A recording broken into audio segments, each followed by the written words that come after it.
Hello बच्चों, welcome to Ashish classes. आज हम लोग पढ़ेंगे लॉ ऑफ इनहेरिटेंस या मेंडल्स एक्सपेरिमेंट। ठीक है, और उसमें थोड़ा सा और एक टॉपिक दिया गया है हेरिडिटी। ठीक है, तो हेरिडिटी और मेंडल्स लॉ हम लोग आज पढ़ेंगे। ठीक है, तो आइए देखते हैं। सबसे पहले हम हेरिडिटी की बात कर लेते हैं। हेरिडिटी होता क्या है? तो the passing of genetic information from parent to child through the gene in sperm and egg cell. ठीक है, तो देखो हमारे अगर हेरिडिटी की बात करते हैं, हेरिडिटी होता क्या है? तो जो हमारी जेनेटिक इन्फॉर्मेशंस होती हैं, ठीक है, जो हमारी क्या होती है जेनेटिक इन्फॉर्मेशन होती है, वो क्या होती है पेरेंट से डॉटर में पास होती हैं। ठीक है, और इसी को बोलते हैं हम लोग हेरिडिटी। जैसे हमें कई सारी जेनेटिक इन्फॉर्मेशन हमें हमारे पेरेंट्स से मिल जाती हैं। ठीक है, जैसे क्या होता है कभी कभी कि हमारी एक्टिविटी और हमारे पेरेंट्स की एक्टिविटी मैच करती हैं, तो इसका यही मेन रीज़न है हेरिडिटी। मतलब जो जेनेटिक इन्फॉर्मेशन होती हैं वो हमें हमारे पेरेंट्स से मिलती हैं। तो जेनेटिक इन्फॉर्मेशन का वन जनरेशन से अनदर जनरेशन में जाना ही हमारा क्या होता है हेरिडिटी होता है। ठीक है, और ये जाती कैसे हैं? तो ये जीन्स के थ्रू जाती हैं। ठीक है, ये जीन्स के थ्रू यानी स्पर्म और एग सेल्स के द्वारा। ठीक है, स्पर्म के द्वारा क्या होता है? तो देखो स्पर्म से हमें क्या होता है, जो हमारे फादर के जीन्स होते हैं वो हमें मिल जाते हैं। और अगर हम बात करते हैं किसकी, हम बात करते हैं एग की, तो एग के थ्रू क्या होता है कि हमें हमारे मदर की जेनेटिक इन्फॉर्मेशन मिलती हैं। ठीक है, तो ये होता है हमारा हेरिडिटी। अगर हम बात करते हैं Gregor John Mendel's is known as the father of genetics. Genetics का फादर किसे कहते हैं? तो ग्रेगर जॉन मेंडल को कहते हैं। ठीक है, आगे देखो Mendel's experiment and law of inheritance. अब मेंडल के एक्सपेरिमेंट और लॉ ऑफ इनहेरिटेंस की बात करते हैं।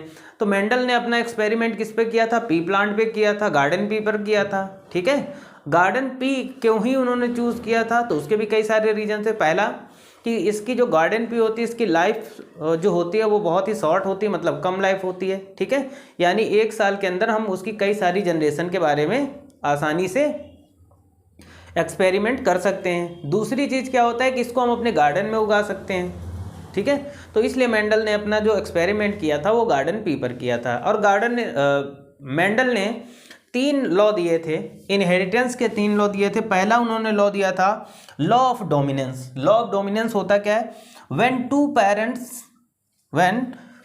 Parents with pure and contrasting characters are crossed together, only one character which is in superior or dominant condition will appear in the first generation. देखो इनमें क्या होता है कि जो डोमिनेंट लॉ ऑफ डोमिनेंस होता है उसमें क्या होता है कि 2 पेरेंट्स लिए जाते हैं विथ प्योर और कंट्रास्टिंग कैरेक्टर वाले, और उनमें क्रॉसिंग ओवर कराई जाती है।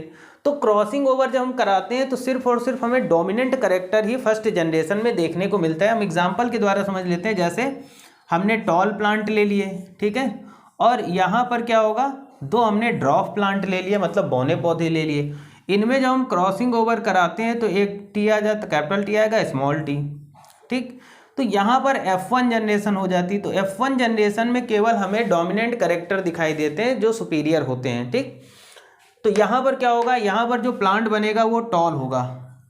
ठीक है, टॉल प्लांट ही दिखाई देंगे F1 जनरेशन में, ड्रॉप प्लांट बिल्कुल भी देखने को नहीं मिलेंगे। यही होता है law of dominance. Second law आ जाता है लॉ ऑफ सेग्रीगेशन। तो सेग्रीगेशन में क्या होता है? ड्यूरिंग गैमीट फॉर्मेशन, यानी जब गैमीट का फॉर्मेशन होता है, जब गैमीट बनते हैं, each gene is separated from the other. तो जो प्रत्येक यानी ईच जीन क्या होता है? सेपरेट फ्रॉम अदर, मतलब दूसरों से अलग हो जाता है। Separate from other, only one gene is present for an allele. ठीक है, तो जो एलील होगा उसमें सिर्फ और सिर्फ क्या होगा, केवल एक ही जीन प्रेजेंट होगा। यही होता है हमारा लॉ ऑफ सेग्रीगेशन। ठीक, तीसरा आ जाता है लॉ ऑफ इंडिपेंडेंट असॉर्टमेंट। ठीक है, इसमें क्या है? It states that when dihybrid cross occurs.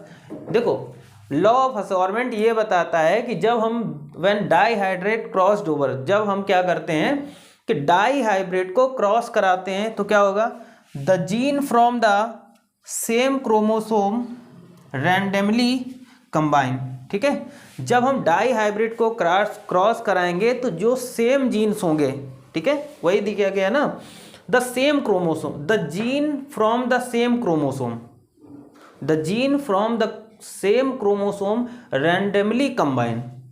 ठीक है, तो जो सेम क्रोमोसोम के जीन होंगे वो क्या होंगे, रैंडमली तुरंत ही क्या हो जाते हैं, कंबाइन हो जाते हैं, और इसी को बोलते हैं लॉ ऑफ इंडिपेंडेंट असोर्टमेंट। तो ये तीनों लॉ हमारे, चाहे आप क्लास 10th में हो, 12th में हो या नीट एग्जाम, इन सभी के लिए तीनों लॉ क्या है, बहुत ही ज़्यादा इंपॉर्टेंट थे। तो अभी तो सिर्फ हमने बेसिक लॉ पढ़े, इनके बारे में और डिटेल से अभी हम नेक्स्ट लेक्चर में और पढ़ेंगे। ठीक है, आई थिंक सबको समझ में आया होगा। Thank you for this class.